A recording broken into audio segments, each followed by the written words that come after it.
Marshal Salah is an old friend of Villa Emma, and he's back now for this conference. He's a history and literature teacher at the Hebrew University in Jerusalem, and he also deals with cinema and communication. So I'll give him the floor. So the figure of the just and the case of Jewish cinema. So thank you very much for these generous introduction. We have come to the end of these 3 days of study and exchange, and that's why I would like to thank the organizers of this event that was introductory, very intense and involving, and at the same time extremely enriching. So thank you very much again for inviting me here. I came here with loads of kosher food to survive Shabbat, but I go back with my suitcase equally full with ideas and concepts. Thank you very much indeed, because I really had a wonderful experience. So thank you very much, Fausto, thank you, Benedetta, and thank to all the people who made this conference possible. And I know that it is always quite complex and difficult to organize such an event. Well, Fausto asked me to talk about something very specific, and he was quite sort of determined in his request. And in particular, he asked me to talk about justs between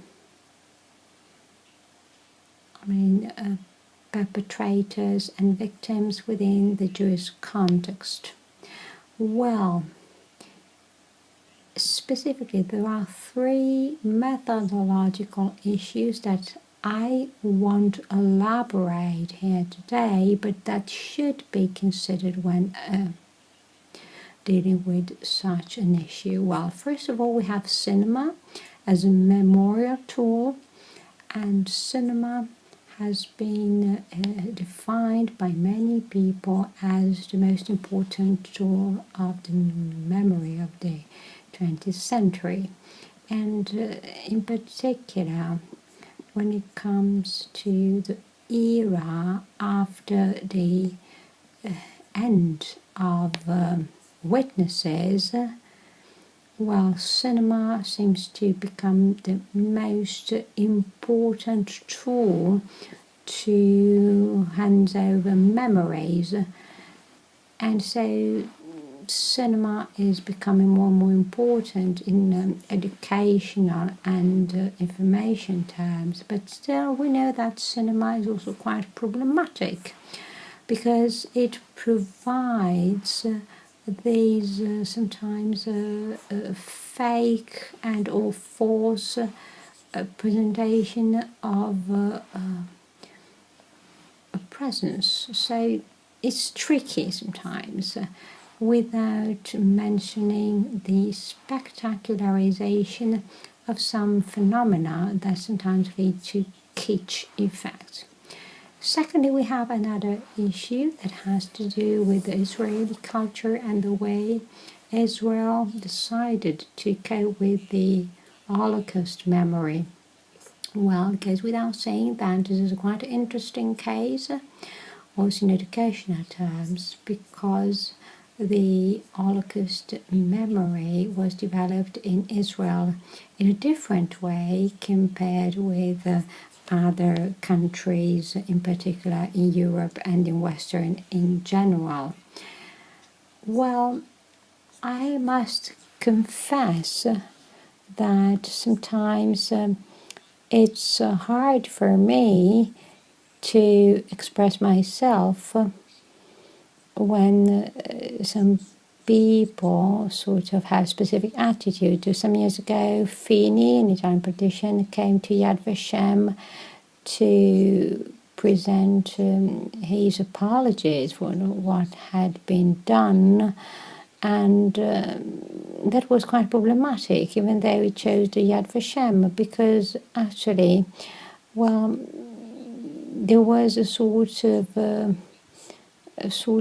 anachronistic issue, because actually these apologies should have been presented first of all to the Italian people, because this is about crimes that have specifically to do with Italy. So in particular when it comes to what the fascist and post-fascist regimes did. But Israel is always used as a symbol, as the place where such events should take place. Then we have the notion and concept of the just. This is another tricky issue. This has to do with several things. Anna Bravo traced a very deep and proper picture of the issue related to this figure. But then also there are some issues when this word in Hebrew is translated into other languages, because usually when people talk about the awards given by the Yad Vashem to the just of the nation, well, this is a translation of the Hebrew word that is Hasidei Humat Haolam. Hasid doesn't mean just. Tzaddik means just. That comes from justice, tzedek. So this is the person who applies and respects the law. Chassid means something else. I mean, it should be the good person, the person who showed sympathy beyond, the law. So there is first a problematic issue between the legal ethics and the universal ethics that has no specific relation with a law, but is more related to moral law. So this jump from from one word to another is different, because we have this chassid word that has a very special meaning also in the religious world, also when it comes to the Talmud culture. And so this is to show that it's not only necessary to comply with the Jewish law to be saved, but also the rest of the nations should comply with the universal moral law in order to save themselves. But this is a theological concept that is applied to a secular and lay context, and has the context of Israel today. So the Just Among the Nations award is based on an improper translation into other languages, and sometimes this award is given to a wide range of people. So who is exactly to be considered in this category? So half Jewish people or Christians, well, that converted to, the Jewish religion. And so there are so many cases. There were people that actively contributed to the rescue of the Villa Emma boys and girls. But we need to consider, which is the line to be considered when it comes to the relationship between Israel and the other nations, and also the lay and religious context. Well, that's sad. As you can well understand, there are these tricky issues to be considered.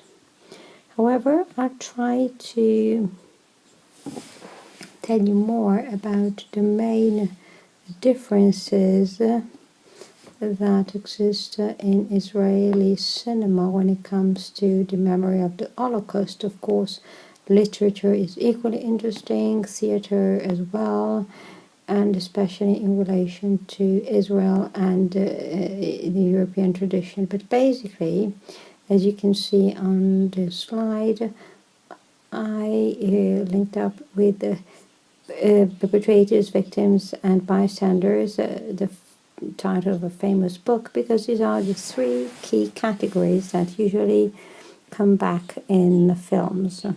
So we have perpetrators, victims, and bystanders. So the people who were in, we have the perpetrators, the victims, and the people who, let's say, simply observed and watched. Well, bystanders usually include people who had somehow a negative attitude, because sometimes those people were passive, did not react, did not sort of do anything, so they remained passive somehow. And bystanders usually include also the so-called should also consider the upstanders, those who try to resist somehow and to the extermination process. So on the one hand, you have people who collaborated, or people who somehow did not do anything, but also you had people who resisted actively. Well, from a cinematographic point of view, as far as perpetrators are concerned, well, usually perpetrators in the Western cinema of the first years after the war, in the 50s and 60s, perpetrators were presented usually as absolute evil, as very mean and bad people. And somehow there was also some perversity when it represented these characters, usually the Nazi, the German. But also there were many films that were produced in the 70s, but not only, some films by Visconti and Pasolini that tried to deal with this topic of absolute evil, so presenting these figures with some sort of charm almost. But then some films of the last few years showed the complexity, the ambiguity, the grey areas of such figures and characters, and trying to underscore, the difficult and tricky situations. We have a film entitled in Italian A Voce Alta that shows these female character of a perpetrator, and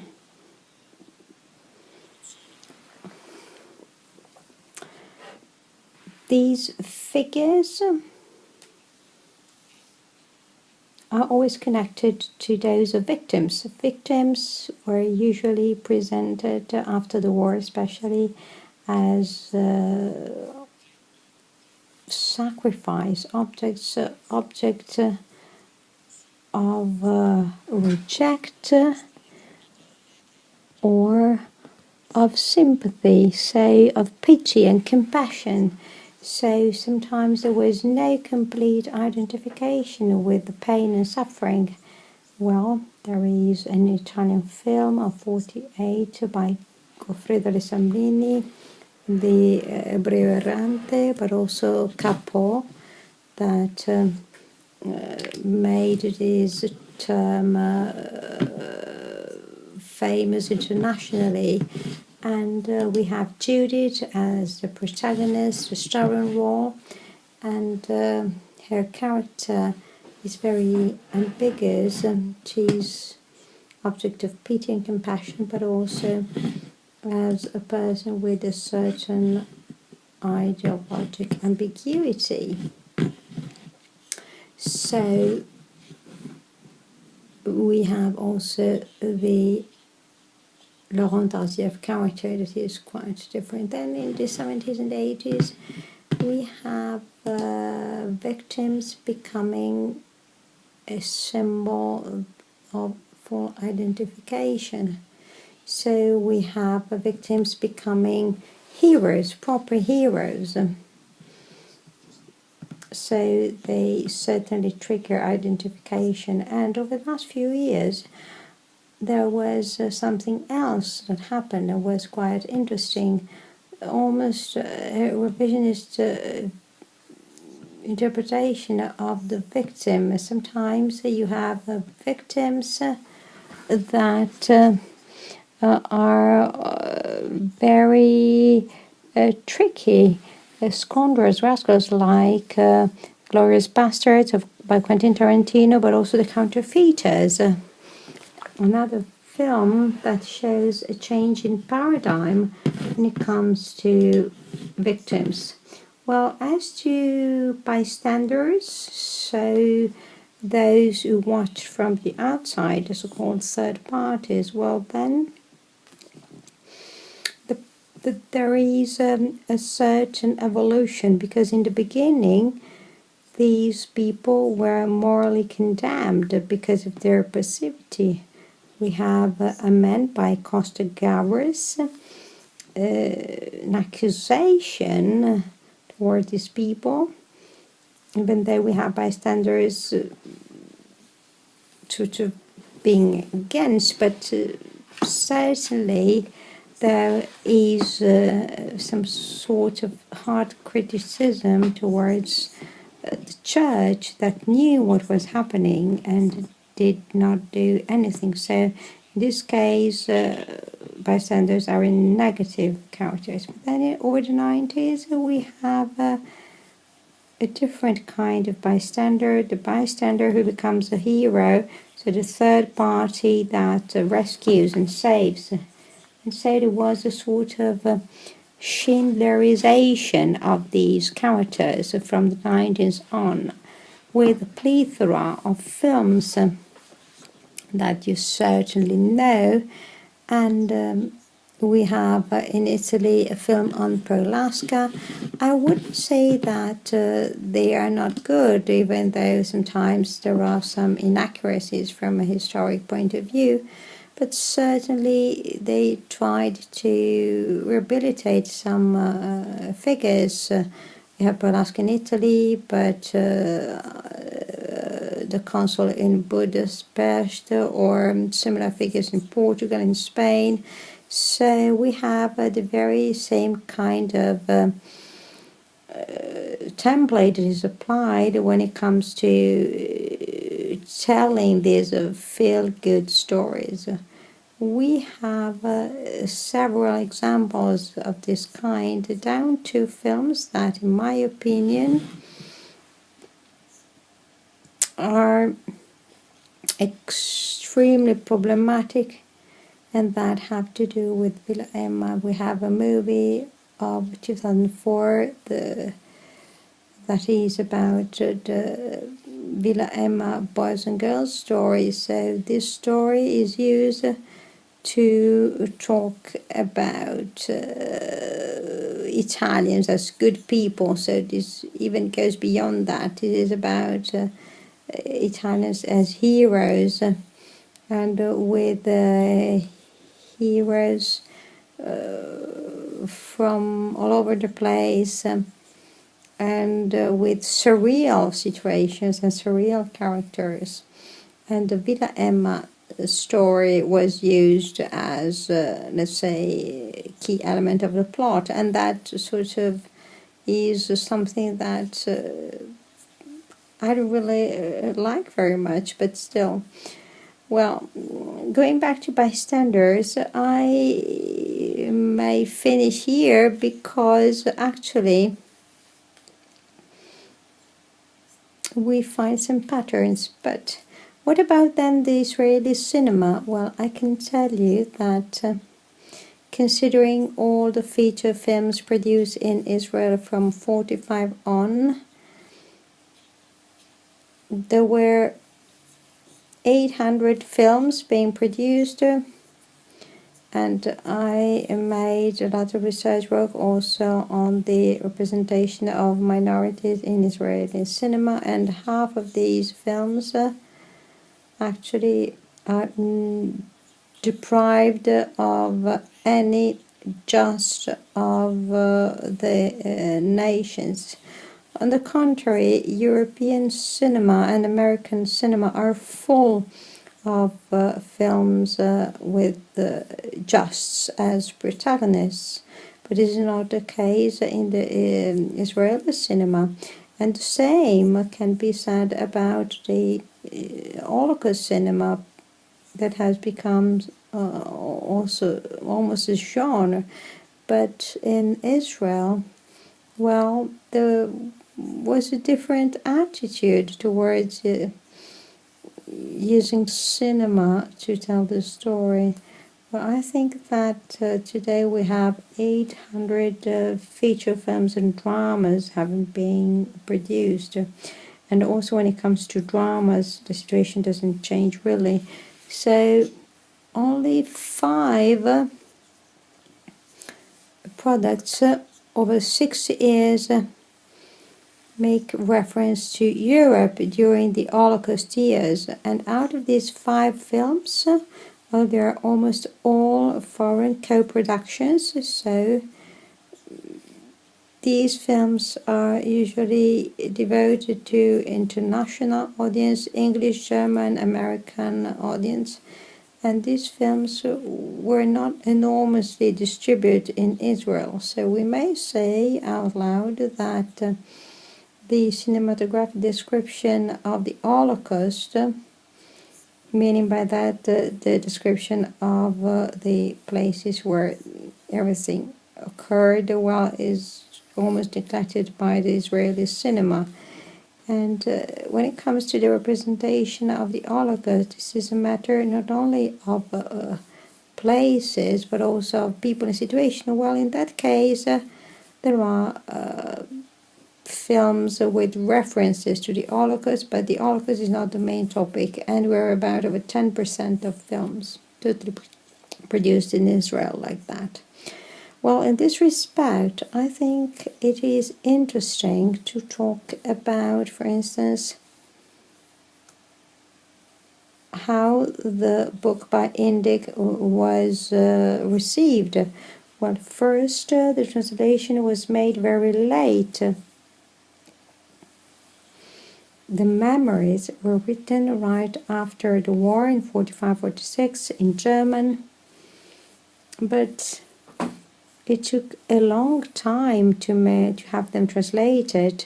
They were translated in 83, and a small publisher published it. So it was not a Yad Vashem that published those memories. The book is interesting because the Hebrew version of Indig's book is shorter than the original in German. So the parts about Villa Emma were cut. And this is quite peculiar because in the Hebrew version, well, that episode was almost totally cut. Well, in this respect, this is, let's say, interesting because the story of Villa Emma was already known before that, not like today, but still Beccaria's book goes back to the 60s, and then at the end of the 60s we have the very first film devoted to this episode that I haven't seen yet, but I will do it as soon as possible. So there was a documentary film, a docudrama by Nissim Dayan of 50 minutes in 84. And there were some inaccuracies from a historic point of view, but it was interesting. Not the most important film of Israeli cinema. And this is quite meaningful. By the way, if we consider the way the just among the nations evolved as figure, we can see that Indig was not the only sort of case of delay, and the Yad Vashem also was established quite late. It was established in 53 only, even though the idea existed long before, and still in 63 there was no specific department devoted to the selection of possible recipients of this award. only after the Eichmann triumph, these sorts of award starts to see today, and Bacardi Monreali are among the first Italians, or not the very first ones, but among the first Italians to get it. And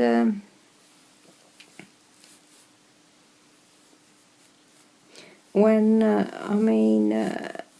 Indig said he came to Nonantole to bring to Beccaria Morali the letter stating the awarding of the prize. Well, actually, it seems that Indig did that personally, on personal initiative. And at the beginning, it seemed that there were not even funds to pay for their travel expenses. But then, after the media exposure and media coverage, Indig found a sponsor, Air France, that paid for the plane tickets for the two Justs to let them fly to Israel. Well, at that time already, Indig was surprised and also expressed criticism about the kind of attention this event had in Italy. He met Raffaele Cantoni, at that time senator and president of a Jewish community in Italy, and through his contacts with the Vatican, he tried to use this event as a way to make people aware of the intervention of the church in Italy. But actually, Indig underscored to what extent Beccari acted against the orders of the Archbishop of Modena, and that is why they had to sort of go away quite quickly. And so it was very clear on that, and that everything depended on Beccari's personal initiative. So there was this sort of attempt by Raffaele Cantoni to use this episode to rehabilitate the role of the church, but that did not succeed. As I said, all that started in 63, but between 63 and 90, only 2,000 awards of just among the nations were awarded. So the real working boom of this commission started at the end of the 80s, and 14,500 awards were given then later on, and that coincided also with the so-called memorial boom of the very same period, between the end of the 80s and 1995. Here you see some pictures of the wall of the Giostra that in the 90s was replaced by a boulevard of the Giostra because there was not enough space, so there was a specific avenue that was created, and no more trees are planted, but the names are written on this wall. And then from 96 on and in 2005 was officially opened the Garden of the Giostra in the new Yad Vashem premises. Well, I will now come to the end of my speech, but before that I will talk about something else, because it is interesting to see which was the role played by Just within the Israeli memory, because we may say that when you analyze all the films produced in this field, there are many things to be considered.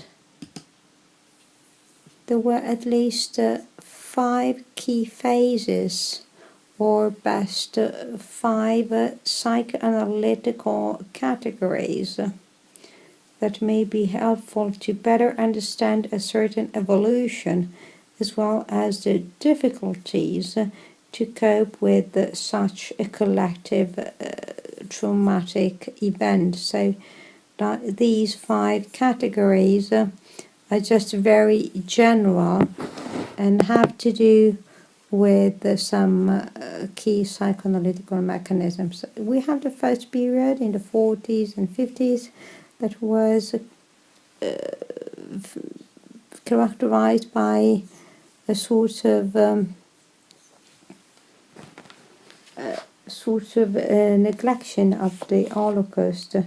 So let's say that there was a general repression of the event, and the survivors were almost seen as a sort of a residue of the diaspora culture.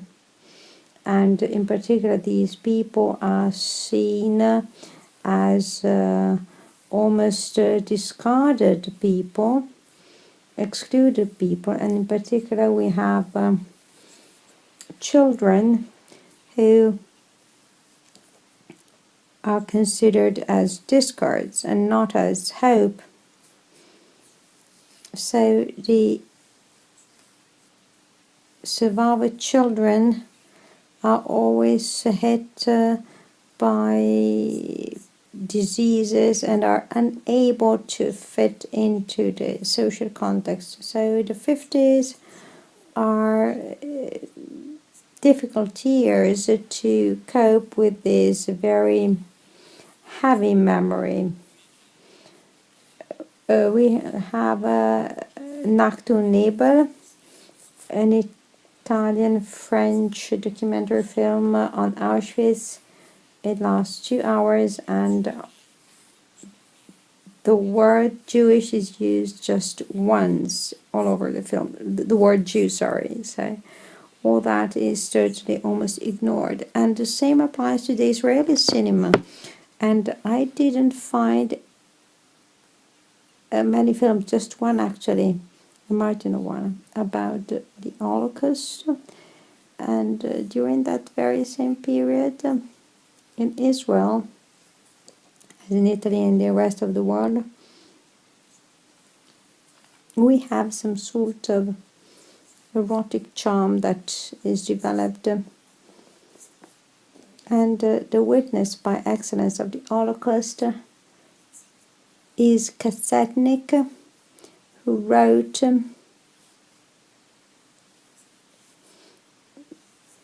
novels taking place in Europe, but today it's hard to read it because the sadomasochist and erotic element of the description of the tortures perpetrated by the Nazi is really disturbing. There is almost a problematic voyeurism issue, almost pornographic, that makes all that very difficult and very different from Primo Levi. The very first translation of Se questo un uomo came very late. From the 60s on, the Se questo un uomo becomes very important, but this book is translated only in 91 after the death of the author.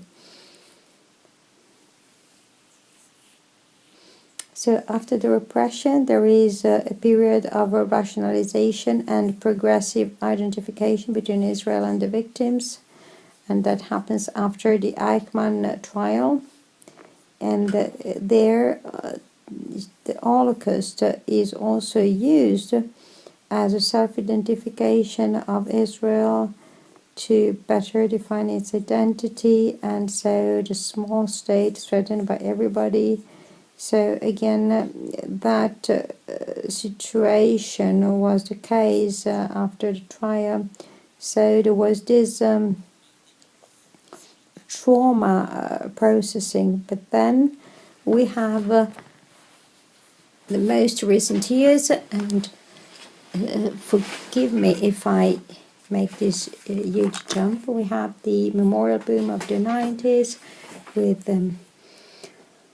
many films on the Holocaust, and here again the Holocaust is slowly integrated into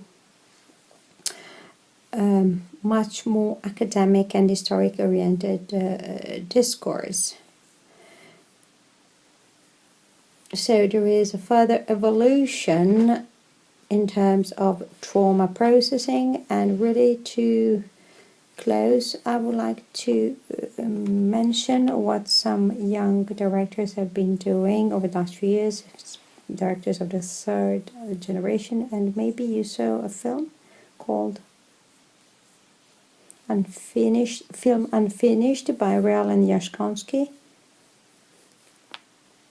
It's a documentary film using the videos made by the Nazi in the Warsaw Ghetto, and these images are used simply to create some estrangement with respect to what is shown. So it's the so-called silence of the archives, and this is becoming a very interesting topic.